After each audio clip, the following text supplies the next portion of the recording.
포기할 자유는 반세기에 걸쳐 펼쳐지는 한 가족의 피 튀기는 삶과 죽음을 통해 인간의 민낯을 적나라하게 드러낸다. 이재구 작가는 가족이라는 이름 아래 감춰져 있던 욕망과 질투, 시기와 탐욕, 그리고 책임과 희생에 모순된 감정들을 집요하고도 깊이 있게 파고든다. 이 소설은 단순한 가족사 드라마가 아니다. 이는 고운 우리 시대의 자화상이자 자본주의라는 거대한 물살 속에서 무너지고 찢겨나간 한국적 근대화의 기록이다. 소설은 정미소 화재로 시작된 한 집안의 몰락과 회복, 그리고 다시 분열과 파국으로 이어지는 굴곡진 여정을 따라간다. 중심 인물 형구는 가난은 질병보다 무섭다는 신념 아래 온몸으로 가족을 지탱해왔다. 낮에는 호떡을 팔고 밤에는 포장마차를 운영하며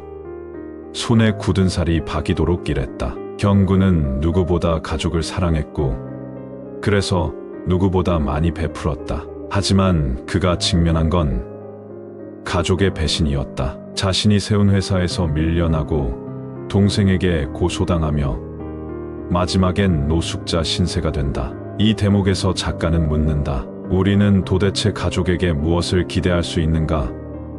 조건 없는 헌신은 언제부터 당연한 것이 되었으며 그것이 돌아오지 않을 때 우리는 어떻게 살아야 하는가? 소설은 가족 구성원 각자의 선택과 태도를 통해 사회의 구조적인 불평등도 지적한다. 명문대를 졸업하고 글로벌 금융사에서 일한 형남, 공무원이 되었다가 어둠 속에서 무기력하게 살게 된 형민, 고철 사업으로 성공한 형일. 그들의 삶은 모두 성공과 실패라는 기준으로 평가받는다. 하지만 정작 가족 간의 진정한 유대나 정서는 빈번히 외면된다. 형남은 피보다 이념이 중요하고 이념보다 돈이 중요하다고 말한다. 이 한 문장은 이 소설 전체의 세계관을 압축한다. 가족을 구성하던 전통적 가치, 정과 의리, 헌신은 이제 경제적 유용성이라는 척도 앞에서 무기력하다. 이야기의 중반부,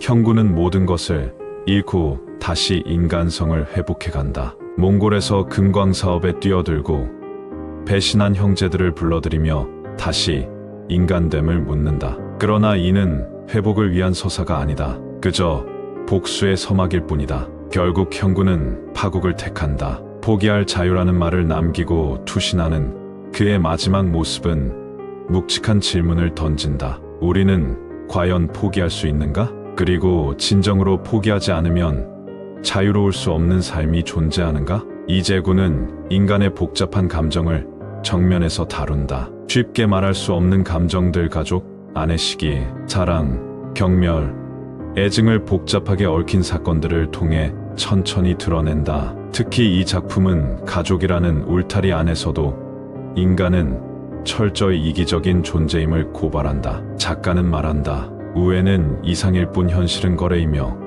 거래는 곧 권력의 문제다. 이 냉소적인 진실은 마음을 불편하게 하지만 작품을 읽은 뒤에는 쉽게 떨칠 수 없는 씁쓸함과 함께 깊은 여운을 남긴다. 포기할 자유는 가족이라는 이름으로 벌어지는 한국식 비극의 극단을 보여주는 이야기다. 그 안에 숨겨진 감정의 결, 인간의 어두운 본성, 그리고 사랑이라는 명목으로 행해지는 수많은 폭력을 통해 우리는 결국 인간의 본질에 더 가까이 다가가게 된다. 정답 없는 가족의 초상을 통해 이재구는 우리에게 되묻는다. 당신은 지금 무엇을 붙들고 있고 무엇을 포기해야 진정 자유로울 수 있는가? 이 질문은 오래도록 독자의 가슴을 먹먹하게 할 것이다. 이 책을 다 읽고 나면 포기라는 단어가 결코 패배의 상징이 아님을 깨닫게 된다. 때로는 그것이야말로 우리가 스스로를 지킬 수 있는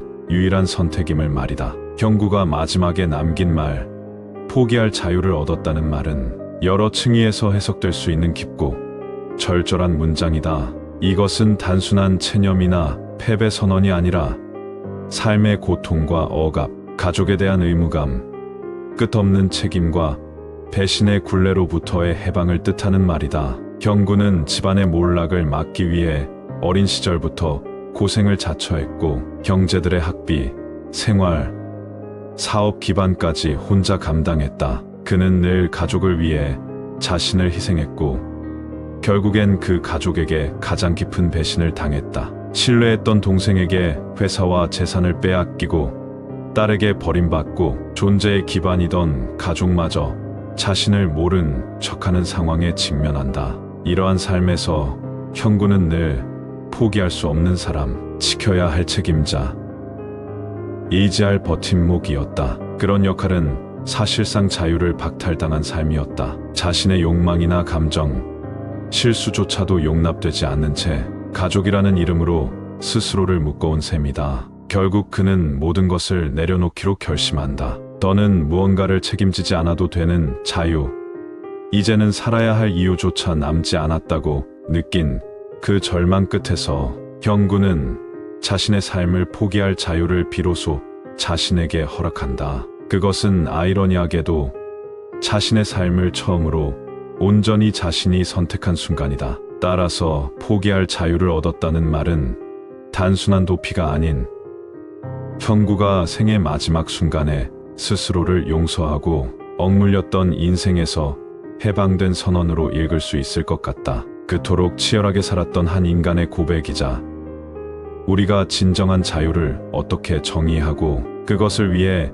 무엇을 감내하는가에 대한 묵직한 질문이기도 하다. 이 표현이 가장 아프게 다가오는 이유는 우리는 종종 누군가에게 헌신하고 기대에 부응하기 위해 스스로의 삶을 포기하며 살아가기도 하기 때문일 것이다.